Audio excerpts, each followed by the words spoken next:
एक बार देवराज इंद्र ने देखा कि सुखदेव भगवान सुखताल में बैठकर कथा सुना रहे हैं। राजा परीक्षित को 7 दिन में मरने का श्राप लगा है, तो जिसे 7 दिन में मरना हो उसे क्या करना चाहिए?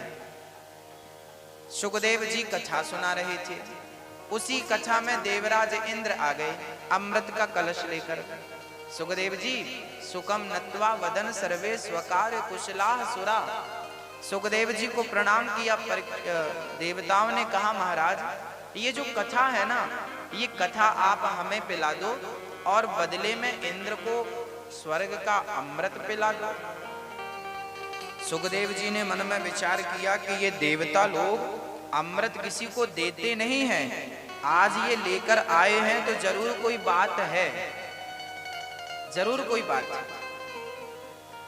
सुखदेव जी ने कहा इंद्र क्या चाहते हो? महाराज ये अमृत राजा परीक्षित को पिला दो और कथा रूपी अमृत आप हमें पिला दो। कथा अमृत है, गोपी गीत में गोपियों ने गाया है। तब कथा अमृतम ताप्त जीवनम कवि विरीडितम कल्मषापहम्।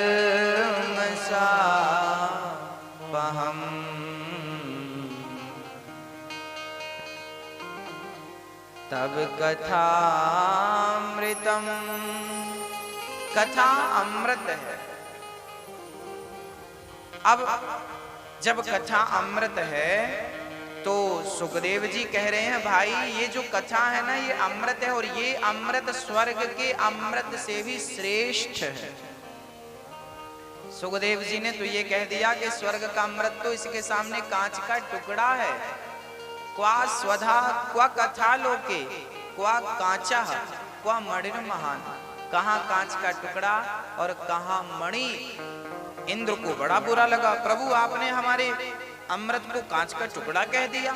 सुखदेव जी बोले इंद्र क्या बतलाऊं, तुम्हारे स्वर्ग का अमृत कोई पी लेता है ना तो उसे स्वर्ग की प्राप्ति होती है, पर कथा अमृत कोई पी ले तो उसे भगवान की प्राप्ति हो जाती है। अब आप ही बताओ कि तुम्हारा अमृत श्रेष्ठ है कि हमारा अमृत श्रेष्ठ है? तुम्हारे अमृत को कोई पी ले तो उसे स्वर्ग मिलता है, और कथा को कोई पान कर ले, श्रवण कर ले तो उसे भगवान मिलते। स्वर्ग मिलने वाले को जरूरी नहीं है कि भगवान मिले, लेकिन कथा सुनने वाले को भगवान मिलेंगे ये निश्चित है। कथा भगवत प्रेम को बढ़ाती है और वही प्रेम भगवान तक पहुंचाता है।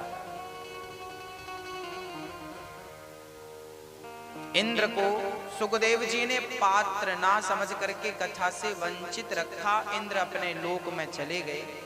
जब 7 दिन की कथा पूरी भई और इंद्र के सामने परीक्षित का उद्धार हो गया, तब इंद्र ने स्वर्ग लोक में एक तराजू बांधी।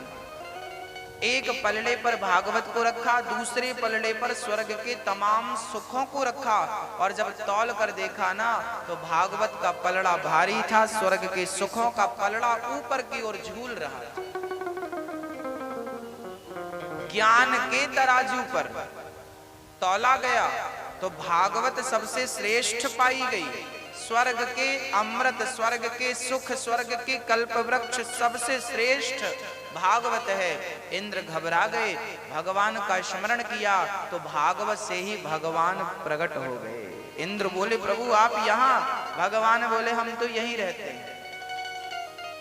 भागवत ही भगवान का घर है। भगवान कहाँ मिलेंगे? बोले भागवत में भगवान मिलेंगे। भागवत और भगवान ये दो नहीं है, प्रत्यक्षः कृष्ण एव ही। भागवत में लिखा है कि ये भागवत भगवान का वांगमय स्वरूप है। जब भगवान 125 वर्ष की लीला पूर्ण करके जब चले गए, तब भक्तों ने कहा प्रभु हम आपके बिना कैसे रहेंगे? तब भगवान बोले हम जा नहीं रहे, हम इस भागवत में समा रहे हैं। जहां जहां ये प्रकट होगी, जहां जहां ये कथा होगी, हम वहां वहां प्रकट होकर अपने भक्तों का दुख दूर करते रहेंगे। जा नहीं रहे, गए नहीं भगवान, समा गए।